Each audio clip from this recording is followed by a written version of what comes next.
any kind of problems with anyone, let them start talking. It's true. Let's That's, see what you know, happens. they said like when I don't know how the saying goes, but they say like I would tell you, but then I'd have to kill you or something like that. Like, if you have a secret, if you have a secret and you want the secret to be protected, don't tell anybody about it, right? Don't Yeah. tell anybody the secret that you want to be kept. Well, you heard And about Miss Jenkins, right? no, Miss Jenkins, well, somebody tell Miss Jenkins something, and she run out there and tell it, well, don't tell nobody I told you here. that's right, Miss Jenkins. I love it. Now we know. Now we know. Yeah, Mr. Jenkins. Look, we have somebody in the webinar named Mr. Jenkins. Is that your family going out there telling Now, I secrets? don't know. I wasn't talking about those I'm people. just joking. I was talking about Exactly. He said it is this not Miss another Miss Jenkins, not his Jenkins. cousin. He probably, he might say, yeah, I got some cousins that tell secrets. Indeed. How you doing, Stemmy? Well, we're, talking about, the fight, the fight for justice, the fight for, uh, we're talking about interest rates tonight. And we're talking about that the survey researchers have found, there's a brother at Harvard that did a study on this, made me feel excited about doing my homework at night. But at the Joint Center for Housing Studies of Harvard University, this brother Rahim Hanifa. Look, woo! Let me see. Let me make sure we have this in our archives. I'm gonna share this with you so we can see him. Look at him, Rahim Hanifa at Harvard U at their Joint Center for Housing Studies found that, and this is this year. This isn't the old stuff. This is this year. And even even any research, right, is already old. The minute that you start doing it, it's the past. But this problem in our past keeps coming into our future. And the most interesting thing about this and what he added to his study, because when we do studies, the challenge is that we are supposed to be bringing something extra, something different. So, what his study actually did was to say, look at these high income Black homeowners who are receiving higher interest rates than lower income white homeowners. Mm-hmm. High income Black homeowners are paying higher interest rates than white homeowners with lower income. So he said that, that the median income, like with less, like the black um black people who were making incomes, say 100,000 plus, were paying on average 4.1, and that is about the same as white households 45,000 to 75,000. Mm. They were at 4.168, a little bit lower. Interesting, right? So often you probably wonder, why does JB always ask us to let us see her see your documents, see your paperwork? And I was just working on somebody's paperwork from a car deal that they did last year, looking at the numbers. But as the earlier I look at these numbers, the more peace that you'll have. So you want to do it. You want me to look at these things before. When you're talking about interest rates, the bottom line is, if you don't take anything else from this discussion, we need to be rate shopping. We do not need to be accepting the one deal that we get. We still are stuck in that mentality that, aren't we lucky they're letting us get this? Mhm. Y'all feel me on this? Yes, Yeah. ma'am. Yeah. Aren't we lucky?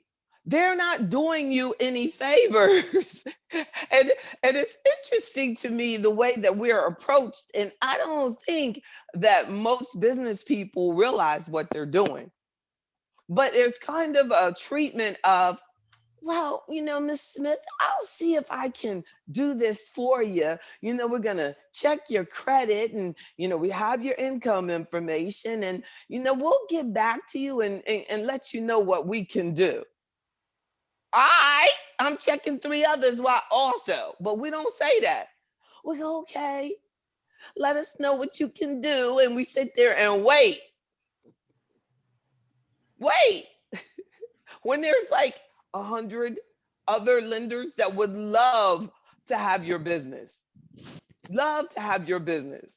These small basis points, this little bit of interest that you will say, well, JB, that really doesn't make that much difference. That's just a quarter point. But if it's involving in your assets under management, and I say, it's going to be a quarter point every 3 months, then what? I get looks like a quarter point. Oh, so a quarter point only matters when someone's working for it and they're just taking your money for 30 years, an extra quarter point, and nobody's complaining. Isn't that something? Or an extra point, or an extra half of interest, half of 1%, or 1%. And we're just letting these things go because we're not shopping around. I remember one member, she called me, she was about to, just use an example, she was buying her car, getting a car. And she went to the car dealership, they gave her this interest rate. And I said, oh, no way. With as good as her credit is, there's no way that she should be paying this interest rate that I hadn't even checked. I just knew that this is how they do us. And she was excited about the deal. And I said, this is ridiculous. Do you know that just by me telling them that it was ridiculous, and I hadn't even really checked to see if it was ridiculous, it was ridiculous. They came with the interest rate. They came with the interest rate cut in half, Queen Howard. Wow. Cut in half. Because she just caught me off guard and it was on the phone. And I said, no. I was like, okay, well, email me the numbers. And I was like, oh, that rate is crazy. No. What? She was, look, they were so insulted. Oh, we're just so insulted. We are so good to people. And they came back with half of the interest rate. And I was like, what I mean? It's like, and then they were approaching like I had offended them. Well, first of all, we shouldn't have had to go through this, but we have to get a work on that understanding as a people that this is what we got to do. Right. We need to start questioning things on anything. I don't care if you're buying a refrigerator. Anything that you're buying, you need to start questioning it. If you're going to finance it, question it. They're not doing you a favor. They're either going to do it or they're not. So if they want to do it, then, okay, you got to give me a better interest rate.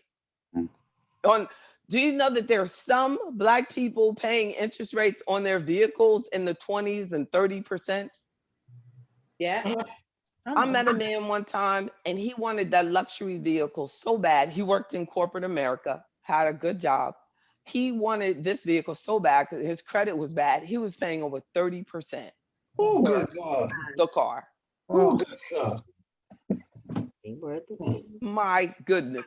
I have this car dealership told me one time there's Black, like local celebrity type person. The car dealership was joking on him. And they said, do you know that he rents that car from us and he pays us every week? So he can ride around like that. Oh, Jesus. Do you know how much that costs? How much interest basically he's paying? Yeah. What a premium he's paying? And a lot of times when we get emotionally attached, when I tell people, you got to be willing. I have seen people go 200,000-300,000 upside down. I have seen when you're going to a closing and your house value is slipping, that means that it's going to be a problem. This is a warning sign from God. This is pretty darn big that your appraisal for a purchase is not going through. There's a problem. You already know. So this can take you years to get from being upside down on that purchase. You have to be willing to walk away.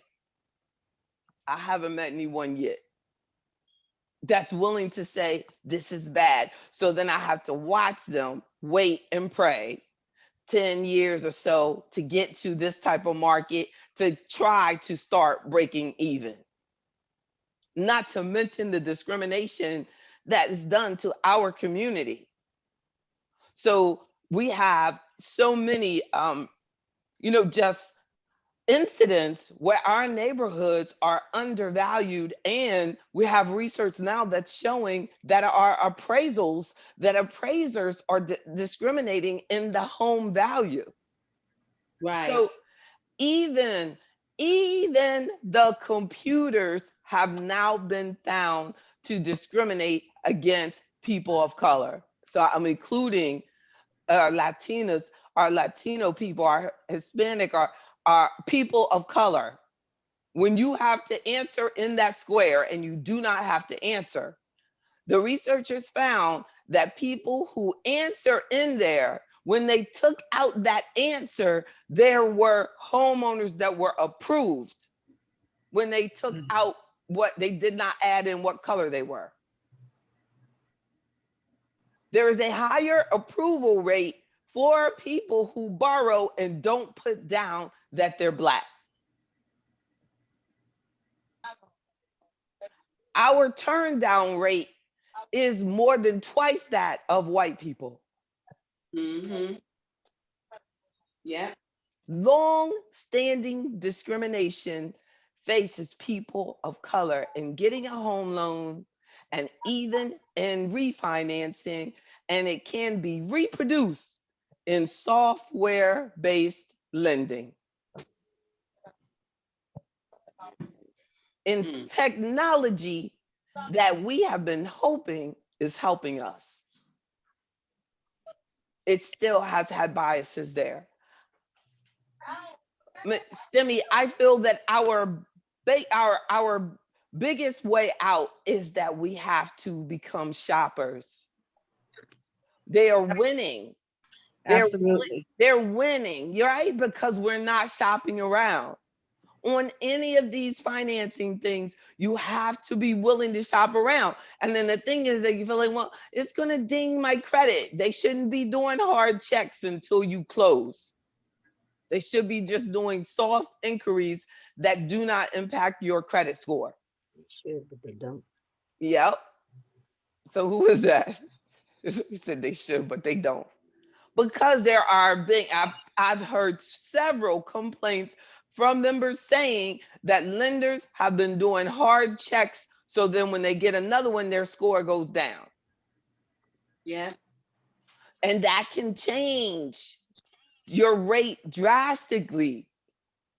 I've had members this year that I've said, let's wait it out because we're going to pay down and reduce your debt percentage on the credit cards so that your credit score will come up, so that your rate will be better, and sometimes they'll allow you to borrow more because the loan to value limitations and the racial box check, it's going to allow a discriminating lender to do that to you. So that it says that the findings of this Harvard study predate the pandemic, but they are particularly striking given that many new and existing homeowners have sought to take advantage of low interest rates during the pandemic to purchase homes or to refinance their mortgage.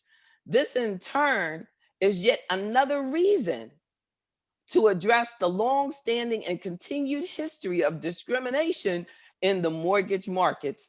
Every time there is this type of experience, we need to protect ourselves as a community. We had the housing crisis last time, and you had, all of these lenders that were sued for discrimination. I didn't see any of that money go to these people who financed it. Do you know anybody who got a lawsuit settlement because of discrimination like 2007, 2008? No, millions of money was paid. I don't know where they paid it. Like you see it in the research, it's like millions of money was paid because of discrimination in the housing market. But I'm like, who did you give it to? The government? They could have. I don't know. Like, It says, despite challenges to refinancing, 29% of homeowners with primary mortgages have previously refinanced their home. So about 30% of people have refinanced their home and refinancing it again. A smaller share of Black homeowners have refinanced their primary mortgages. 31% of white homeowners have previously refinanced, while about 20% of Black homeowners have. Black homeowners who refinance their primary mortgage to reduce their interest rate, by about 22 basis points, 0.22, goodness, from 4.3 to 4.09, goodness. I mean, seriously, and there's these type of things do happen.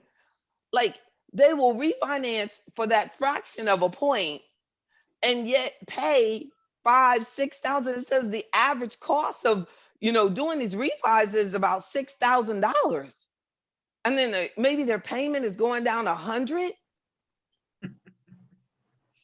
When Black homeowners refinance, they still have interest rates that were 20 basis points higher than white homeowners who refinanced, and rates that were similar to white homeowners who did not have to refinance at all.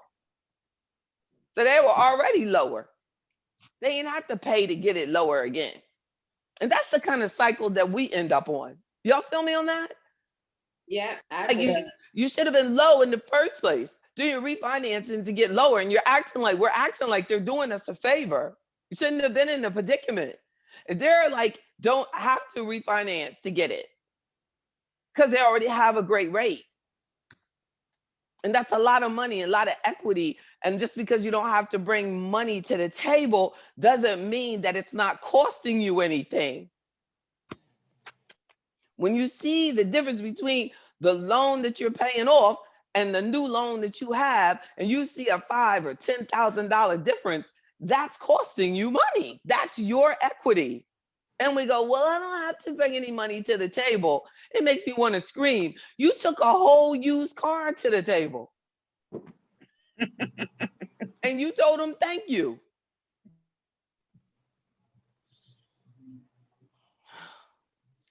When applying online or through apps, the study said that minorities still ended up paying more.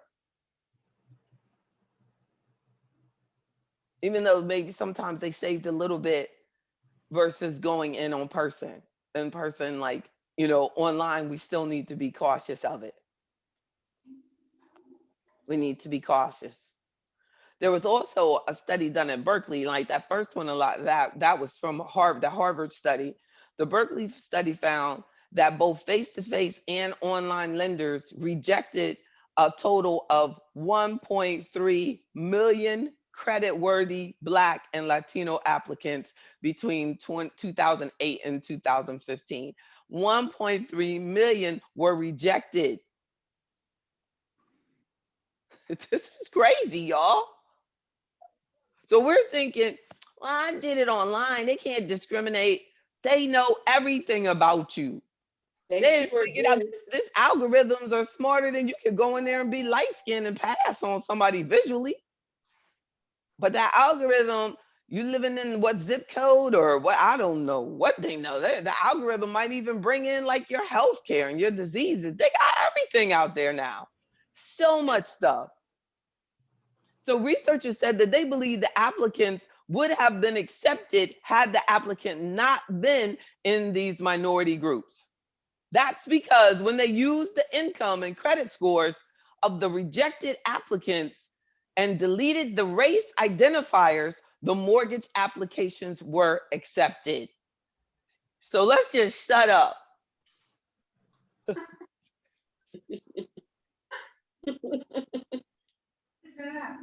What are we doing? This is not on the news. Nope. And this is machines. They're basically they're telling us that machines are discriminating against us because we're not putting in the work, allowing JB Bryan to look at the deal before you sign it, getting yourself into a situation to look at multiple different lenders, get in, have an investment advisor that's on your team, a financial advisor that's on your team that's going to help you, not just always selling you something, and see value in that advice. We're talking thousands of dollars. Exacerbating the problem is that Black and Latino applicants aren't securing multiple offers from different lenders, which is costing them in the long run. That's a wealth gap. It costs us more to do the same thing. And I've always argued that. Like, don't feel like because you living next to, you know what I mean, Kathy and Bob, that Kathy and Bob's payment is the same size as yours. Kathy and Bob's might be half yours. They might have had a huge down payment. There's not, there's not, and then don't add to it the fact that we are more likely than Kathy and Bob to go out there and do what? Buy the luxury car and finance that too. We have to shop around. Research still believe applying online and using the apps can be advantageous for us. But the app-based approvals are 40% less likely to result in a higher mortgage rate for borrowers of colors or versus an application done in your face. Isn't that something? So an online application is likely to result in a 40% less chance of paying a higher interest rate for borrowers of color. So the research, so those who were paying too much, you know what I mean, their rate, that they did it online or with the app, an app service or something, then they were more likely to have a lower or better interest rate. So we got to check several. You use your friend at the bank. We go and we check somewhere online, and then we check them, but we could do 3 or 4 online. And they can't really run your credit until and especially like if you know that you have strong credit, you just tell them, this is my score. And what you do, what are we looking at? Put a quote together. I mean, to run it by my financial advisor. I need to think about it. And we look at it, and then we move on from there. That's it. We gotta check. And I think that a lot of it is, and y'all can give me feedback on this, I think a lot of the reason that we don't do the multiple choices, the multiple options, is that first, we think they're doing us a favor because you were accepted. And second, you don't really know what you're looking at. You don't know what's good and what's not. Like I was saying, like I'm working under the understanding that they're robbing you. You're working under the understanding that they're doing you a favor. So you need a little bit of me in your life, and I need a little bit of you. Like, what I'm saying, you give them the benefit of the doubt and let me work for you, and don't give them the benefit of the doubt, right? But we are paying too much for debt overall. Like, we are just everything that we're purchasing, we're paying. I would argue, even if I could get the research, on our credit card interest rates are too high. If our mortgage rates are too high, who is shopping for rates on their credit card? Who's doing that? No, you just want the credit card, right? You want the credit card, you accept the credit card. Then when you want to try to get rid of the balance, right? When you want to get rid of the balance, then all of a sudden you start shopping. Oh, well, I want over here is giving me this promotion. It's a setup generally. like switching cable. Who has ever still saved money on cable after a year of switching? Right? They're like, I'm like, wait a minute. Wasn't this the cheap one? Somehow they slide it on in there. A year later, you're paying more. That's right. Oh my goodness. Be careful Yeah. when we're just switching around. Be careful when you're refinancing. This one lady called me and she was refinancing. And it's not really fair to yourself or me to call me when you're about to sign the paperwork. You know what I'm saying? You call this is where you call me. You go in, they run the numbers, and you go, okay, could you email this to me? And you get them to scan it and email it to you. Then you can send me a copy of it, and then we talk. I think we make so much more rational decisions when you think it through. I remember was telling me about a deal that she did, and it was real late night at the dealership by herself. And she was tired, and they didn't have any food, and she didn't want to eat there, and it was just low blood sugar. Do you know that your blood sugar makes a big difference in the decisions that you make? Because you can't think. Huh? You can't think. You can't think. They said that if you're a criminal and you're trying to get out on bail, they said that you should try to go into your hearing for the parole board in the morning. Well, in the afternoon, they saw researchers showed that in the afternoon, look, when did Bill Cosby get out, right? It was in the morning. So if you ever get in trouble and they try to put you in the afternoon, you need to get it switched, right? I don't care if it's traffic court, anything. Put it in the morning. But it makes a difference, the state of mind. That's what the researchers are saying. That the state of mind of the parole board, the state of mind of you. So you go and you look. Now, my father was the best at this. There is research on how horrible Black women are at purchasing cars. I ain't trying to talk about us, but there is. Now, of course, the article tries to make us look like victims and, how could they do this to the Black woman? But really, we had to let them get away with it. And basically, I mean, they even put in like the study, like the words that they use to make us feel like we're not that good. He said, well, we checked your credit, and the women had very good credit. I mean, they blatantly, the Black women with high credit, great credit, great income were paying better interest rates for them, worse for us, higher interest rates than anybody else. Shame. And the best at it were the men. The Black men were like, nah, I ain't gonna do it. Ain't gonna do it. Like, isn't that something? The other extreme.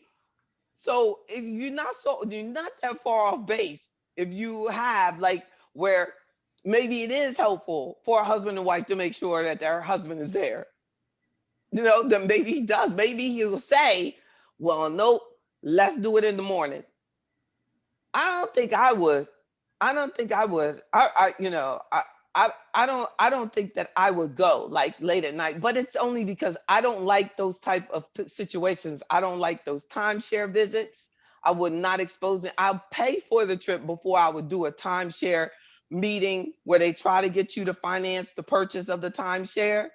It's very high pressure. Has anybody ever done that? Mhm. Yeah. Very high pressure. It's very high pressure. I am impressed with anybody who gets out of there without fussing somebody out. Because it's like, no, that's okay. No, that's okay. Well, it's like, what's wrong with you? Don't you want to have a good life? Everybody needs a vacation. It's like, what? What did you say? I just Oh, want well, 3F. I just don't want this. I don't want to finance my fun. Is that okay with you? No, it's not okay. Everybody should finance their fun. That's their opinion. That's the way they feel. I don't feel we should have we go on vacations on credit cards. Why? That credit, go on vacation in your home, make a beach in the living room. If we don't have money, don't do it. If we can't afford it, don't do it. I remember, and now I am very happily married, thank God. My husband is very frugal. But I remember dating this guy one time, and he wanted to go on a vacation on a credit card, And I was like, I just don't think that that's a good idea. And he It's had his not. own business and everything. And I said, no, that's just not a good, I'm not comfortable with that. If you don't have it, we should just wait. And then, you know, of course he broke up with me. You know what I'm saying? It was like, he was like, she's crazy. And he was quite a bit older than me too. Like, but he did not get it. But since he's out of business, he had a business, he lost his business, everything, because you cannot consider financing fun. It's crazy enough that we have to sometimes finance stuff in order to keep your business afloat. And then when you start financing fun, that's on a whole nother level, like financing a motorcycle. I did that one time. I love my motorcycles. But when I paid that one off. My next two, I said, I'll buy them or I won't have it. Financing fun, you can't have fun with it. How you doing? I see you all on YouTube. Thank you for your comment. Wow, and yes, back to you.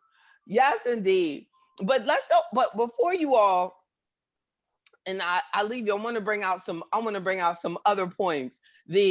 So the largest difference in interest rates by income and race were between homeowners, and I was sharing that with you, with incomes from 30 to 45,000. Interest rates for Black homeowners in this category, people from 30 to 45,000 in income.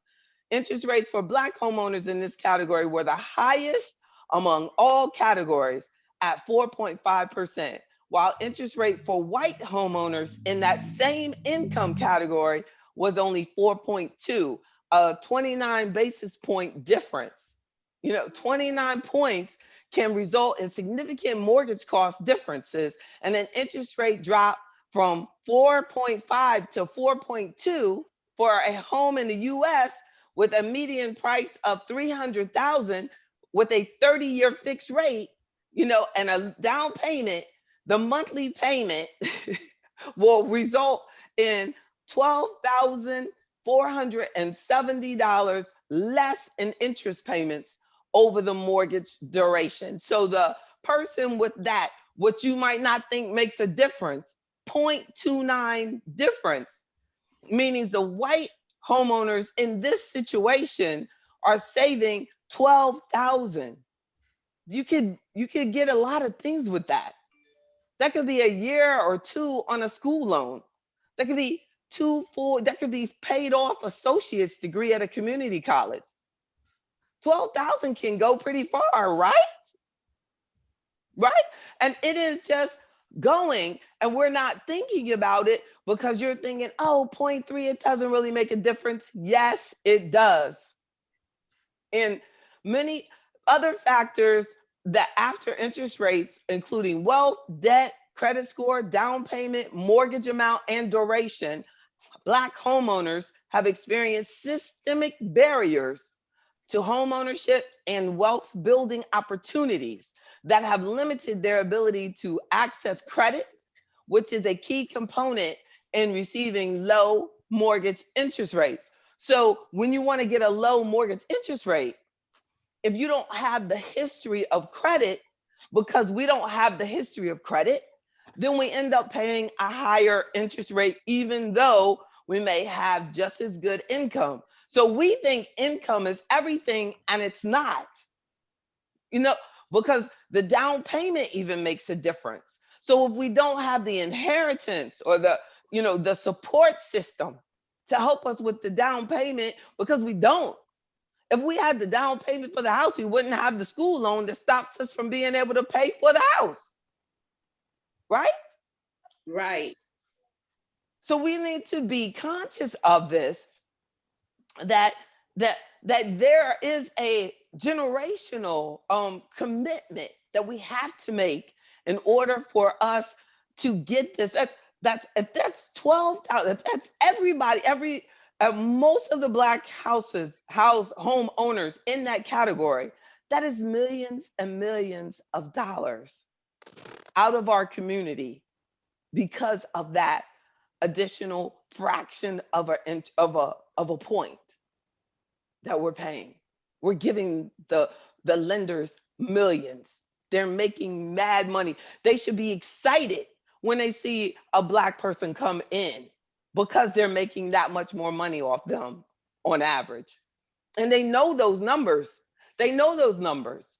But if they can convince you that your credit is bad and because you don't know it, that's why that key principle of AfroEconomics is credit confidence, not credit score. We have to be credit confident that nobody can tell you what's up with your score. You already know it. We're already looking at it. I should institute, and y'all remind me that every year I want in your secure firm portal a copy of your interest rate, your your credit score put in there. Not your credit score, I don't care about that.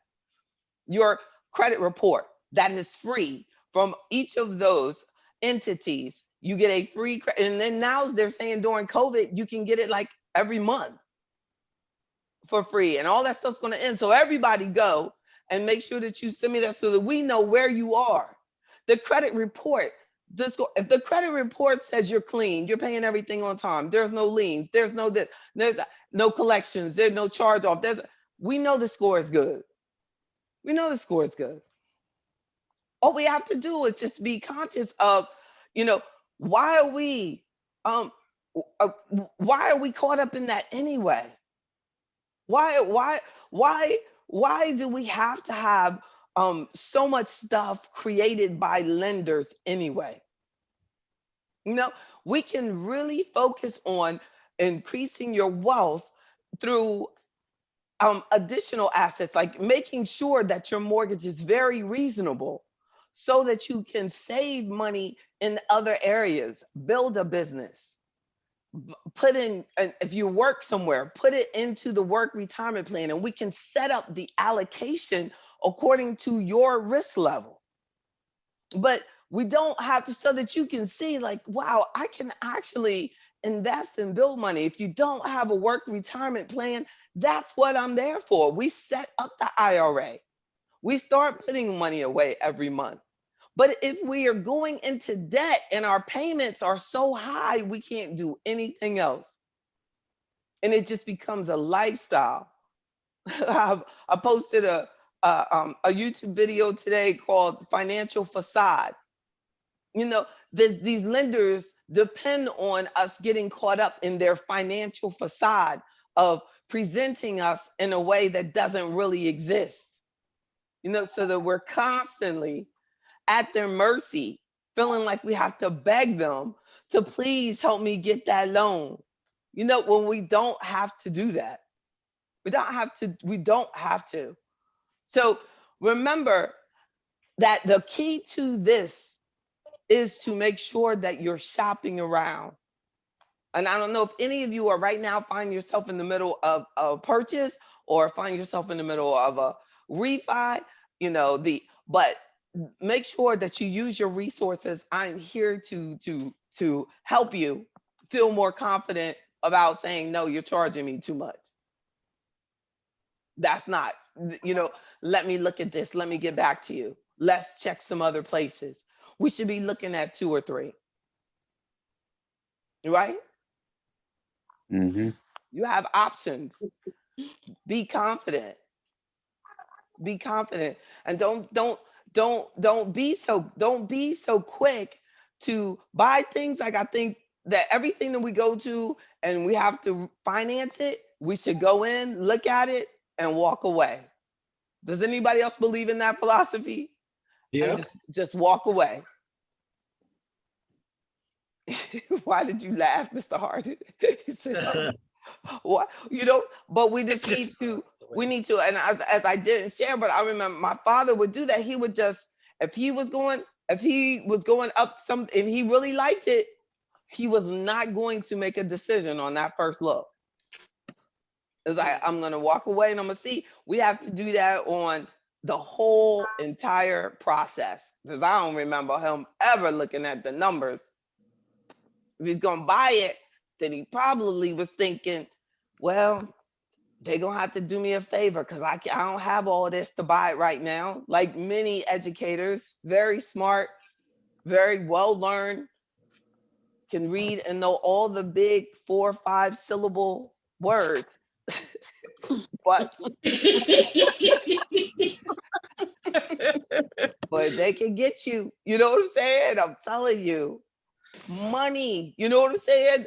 Money is its own art. It's an art form. And it is amazing to me that it has nothing to do, you know what I mean, with your academics. I've seen a lot of very smart people who get caught up in that financial facade and are living way beyond their means. Oh, JB, I want to say 2 months ago, there was a story on a media publication on the internet, and it said your intellect has nothing to do with your wealth. It really does. It has helped us as a Black people get jobs. It has helped us get jobs, but it doesn't because if you want to go work for someone and they're creating these hurdles for you, you know what I'm saying? Then you get that, and then we can get in, and we got in. But when you get in, you also get into an opportunity of they want that W-2 and they want to make sure you finance everything you have. Wow. Well, when you're a business, when I'm in business, I constantly have to think about my money. When people just work somewhere, you can lose your mind because you know, well, you feel like you know that you're always going to get that check. Always. Wow. Always. Things They- can change. And Yes, and that's how you In live a heartbeat. Yep. paycheck. Yeah. Yep. Paycheck just to like that. They Yes. just, you know what I mean? It gets really easy. I know, like going into Harley Davidson dealerships, and it has signs up, and it says, "We, if you're military, let us know." Because they want you. They know that you can set up. I know y'all military people know this, King Hollis. You can set up those little stipends or whatever allotment, right? Right. And then it just goes right to them. Right. Boom, boom, boom, boom, boom, boom. And then they still charge you interest, but make you feel like they're doing you a favor. Exactly. Right. And they get all excited about it. Yeah, they someone. Oh, they let me do an allotment. I would too. Yeah, I got me a ride, man. I got me a ride. I would too. Feel like a Yeah. king. Oh my goodness. Yes.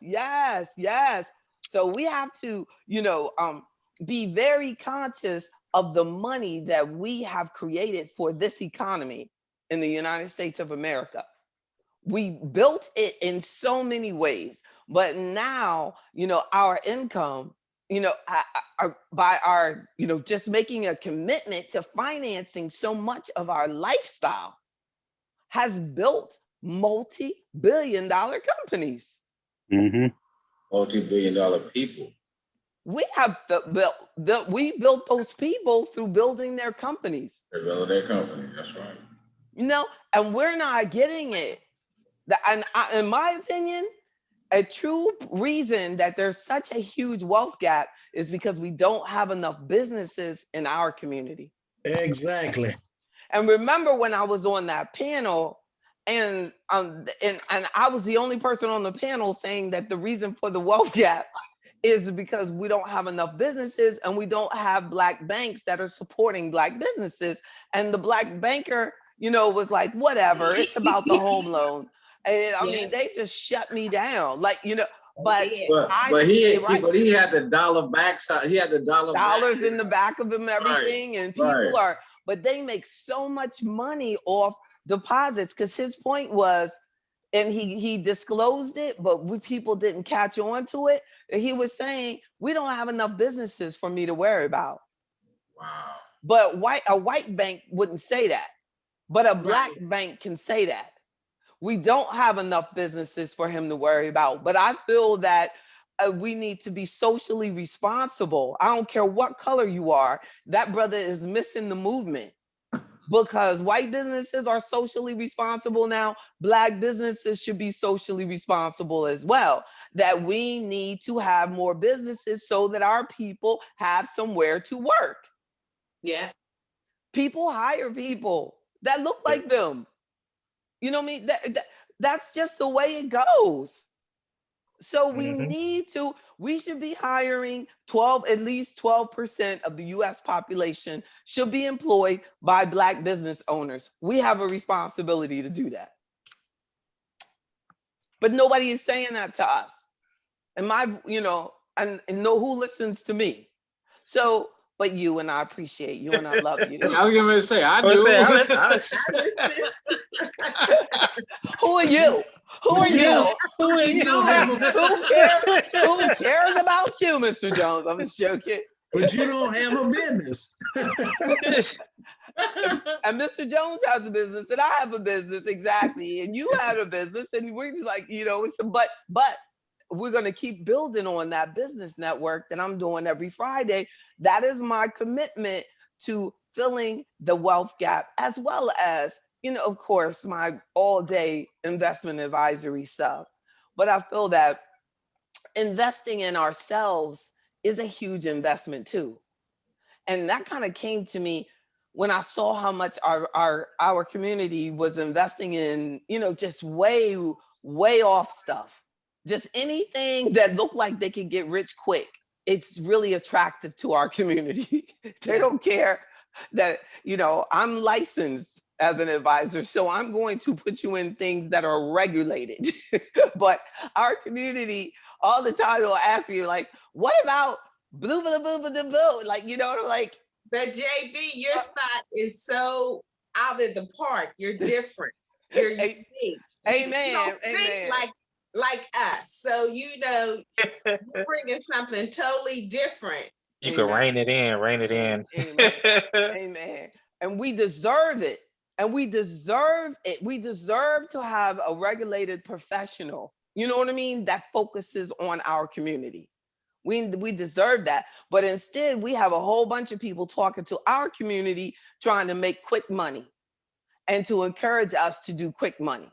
But I believe that wealth is built over generations. And the wise things and managed risks that we take today creates multi-million dollar, billion-dollar Black, generations, families. Like, it takes a while. Like, we've had like our superstars, and it is amazing what Oprah has accomplished, over her lifetime. That is amazing. But I want to see the average person, just be able to develop a mindset that you're going to build wealth for many generations to come, and know that it's okay. We might not get our own studio company, but that you can do that. And then how do we do that? By doing logical, regulated, historical performance, that there are some things that I'm sure there are some people that get rich quick, but I just don't know them. If I could just meet the person who it happened for, you know what I'm saying? They in jail now, JB. Exactly. I just want to know, like, you know what I'm saying? Like, they're always like, when somebody's selling something and telling you how they got rich so quick, like, make sure you see it.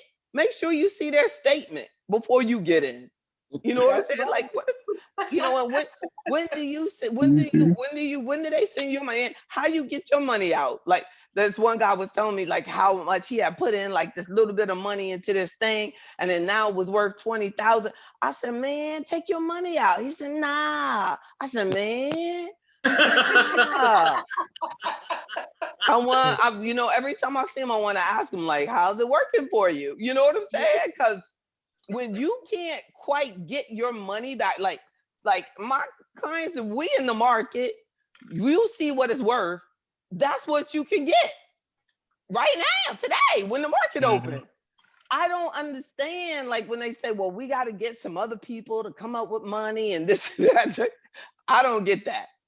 I don't get how you could even fathom putting your money into something that's dependent on other people paying money back. Other people's money. OPM. That's some illegal stuff.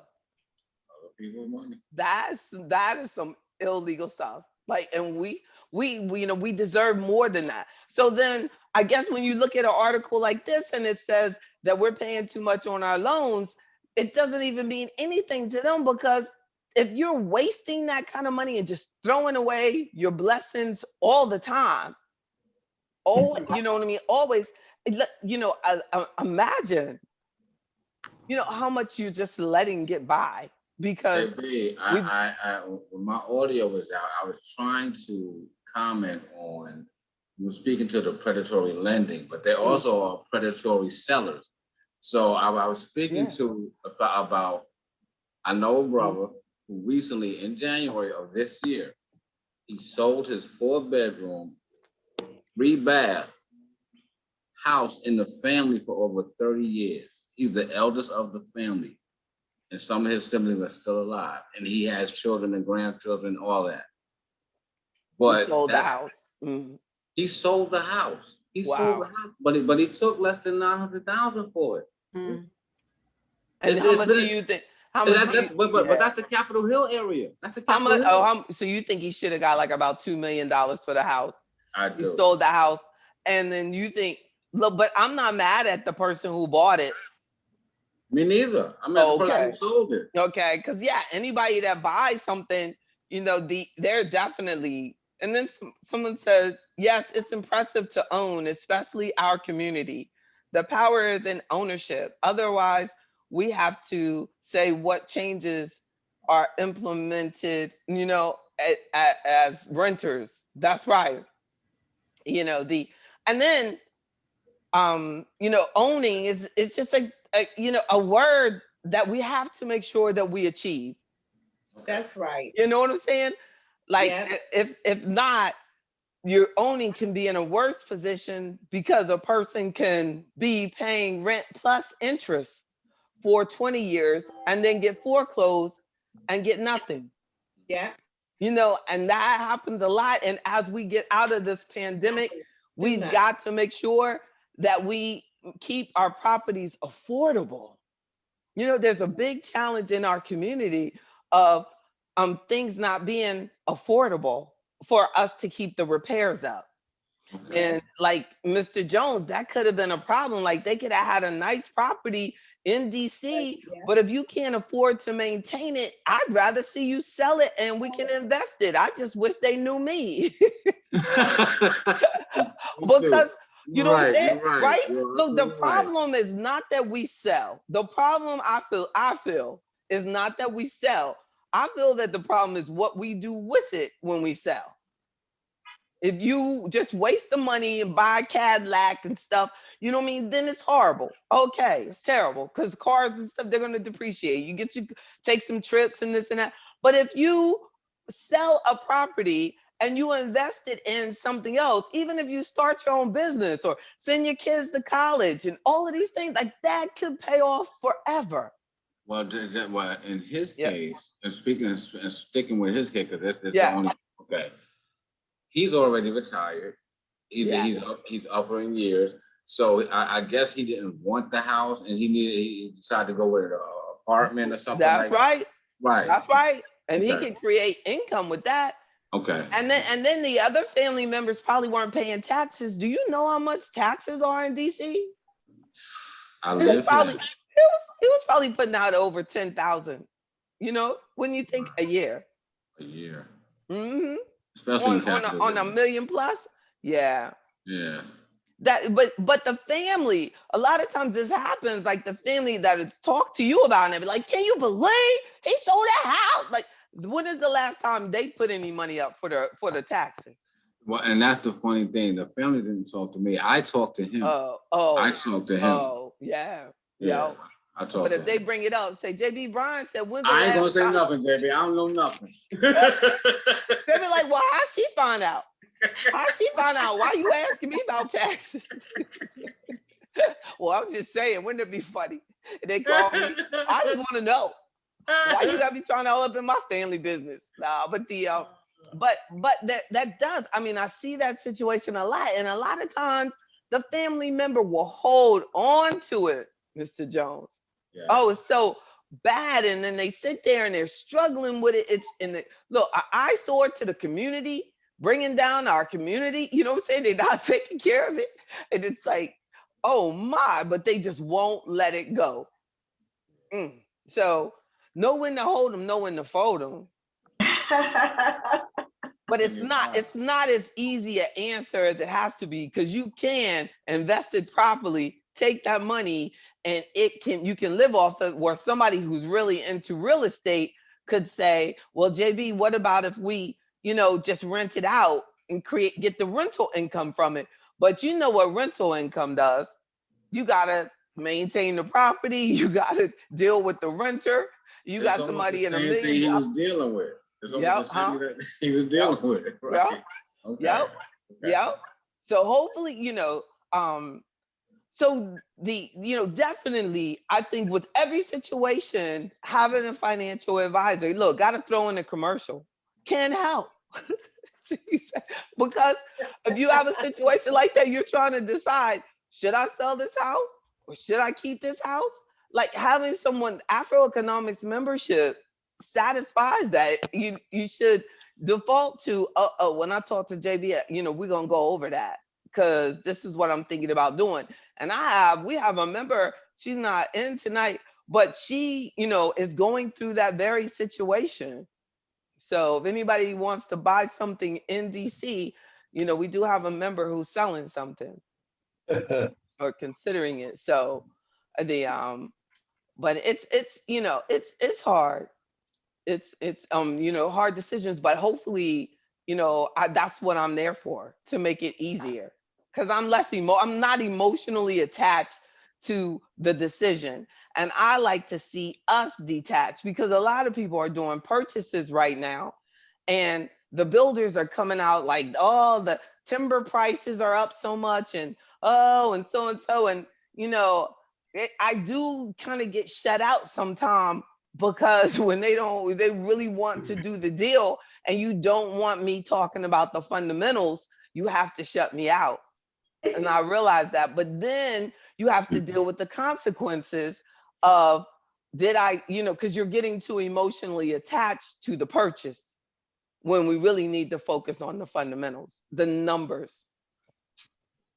And let me do that. Well, JB, may I ask a question? Yes. Okay, in reference to what the individual said earlier about the person selling the property. Okay. Yeah. The other people are not paying it. The other family members are not paying it. Siblings, the other sibling isn't paying any taxes. But yet it's still, when the property is being sold, they want a part of it. That's right. No, that didn't happen. That part didn't happen.